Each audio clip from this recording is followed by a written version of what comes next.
The economic numbers just continue to get worse and worse. And at this point, it has become exceedingly clear that an economic slowdown is happening. In fact, even the chairman of the Federal Reserve is using the term slowdown to describe what's taking place. But of course, many are still hoping that the US economy can pull out of this slump and avoid the sort of crippling recession that we experienced in 2008. Unfortunately, that may be really tough because the entire global economy is slowing down right now.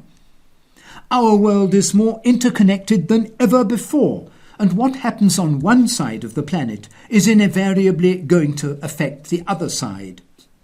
Some parts of the globe are already mired in deep economic problems, and the US appears to be following down the same path. If you think that the economy is in good shape, please listen to the following 14 very alarming numbers that reveal the true state of the economy. 1. Continuing jobless claims are rising at the fastest pace in 10 years. 2. US businesses are adding jobs at the slowest pace in 18 months. 3. General Motors, Ford, Nissan and Fiat Chrysler all reported sales declines of at least 5% on a year-over-year basis in March. 4. Tesla vehicle deliveries were down a whopping 31% during the first quarter of 2019. 5.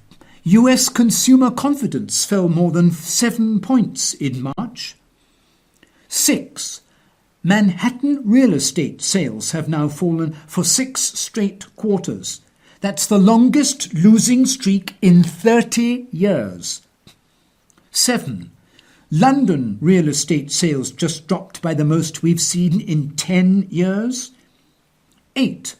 The owner of Kay, Zales and Jared Jewelers just announced that they will be closing 150 stores. 9. Retail layoffs are 92% higher than they were at this time last year. 10. US freight shipment volume has fallen for 3 months in a row. 11. The inventory to sales ratio in the United States has risen sharply for 5 months in a row. 12. At this point, almost half of all renters in America spend more than 30% of their incomes on rent. 13.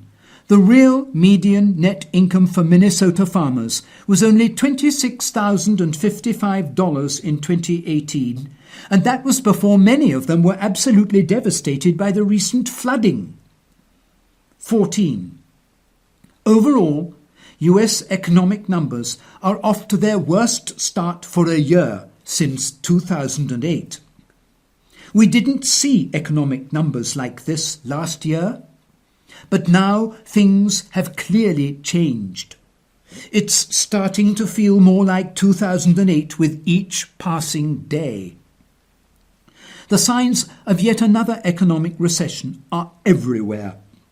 In fact, it seems hard to find any positive economic news anymore, even though a mere few months ago it was difficult to find a report signalling that the United States might be headed for some turmoil. These days, many people get offended at the thought that the US economy is heading for trouble. But the truth is that we've been heading for trouble for a very long time. The economy is built on a foundation of sand. More specifically, America has borrowed its way into prosperity. The other day, I talked about the $22 trillion national debt. It's the biggest single debt in the history of the world. And the country continues to add to it at an absolutely insane rate. In fact, the $234 billion deficit in February broke the all-time record for a single month. But that $22 trillion debt is only a fraction of the overall debt. All forms of debt in the United States come to a total of more than $72 trillion. That doesn't even include a single dollar of unfunded liabilities on the federal, state, and local level.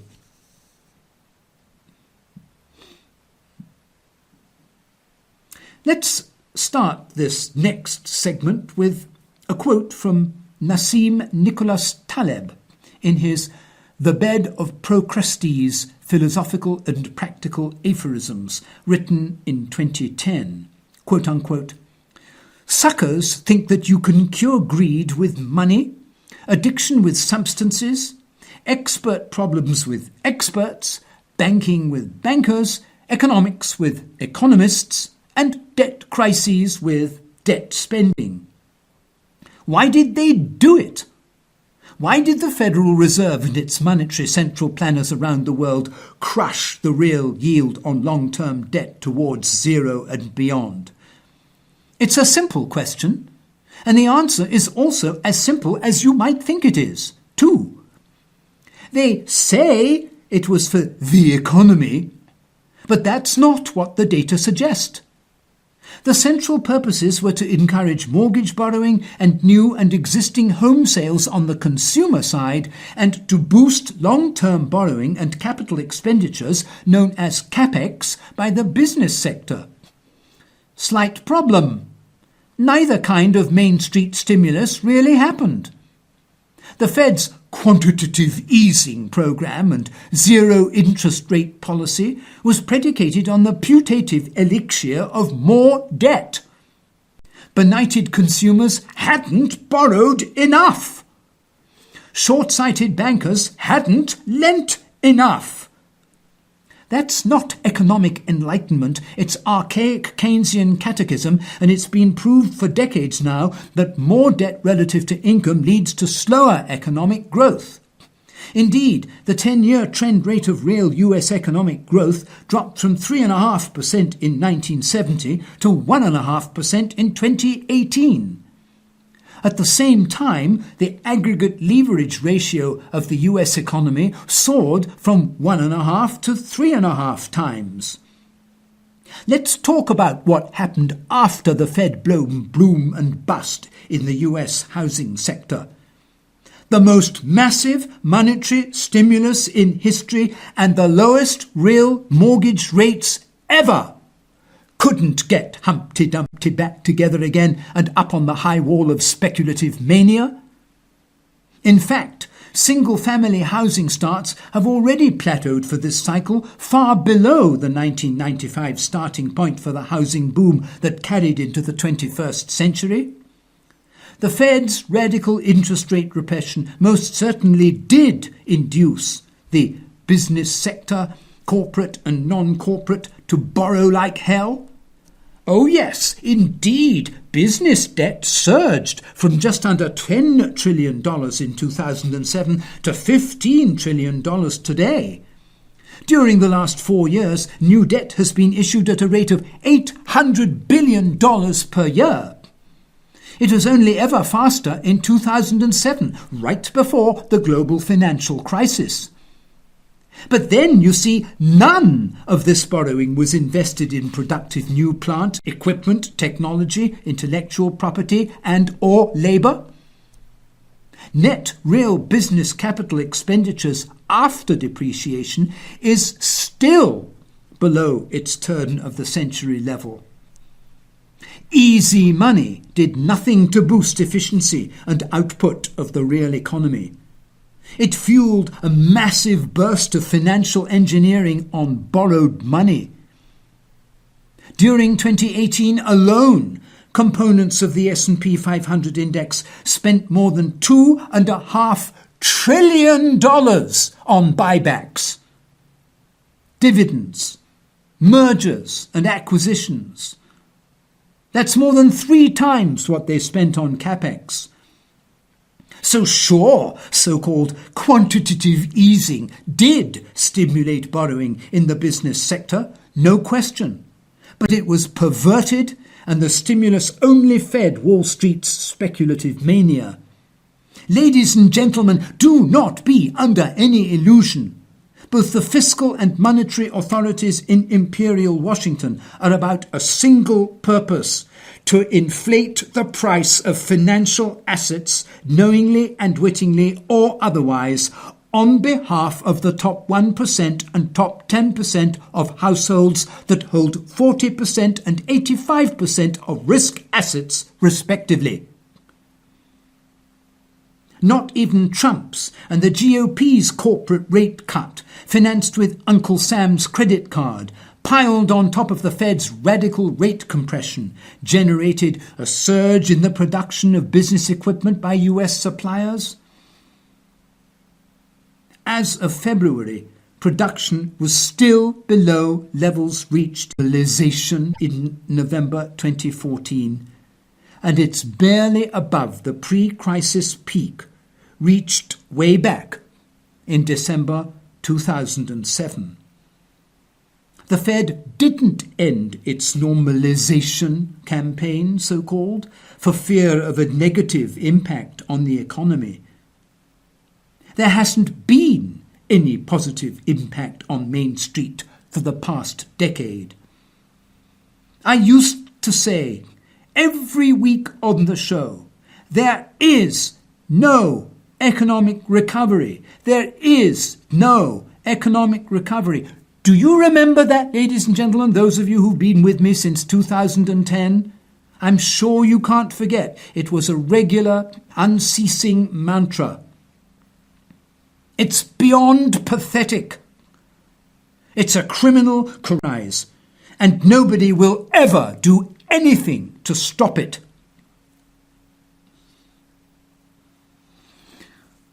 Well, to conclude, and I'm sorry, I'm afraid I'm back to talking about retail closures again.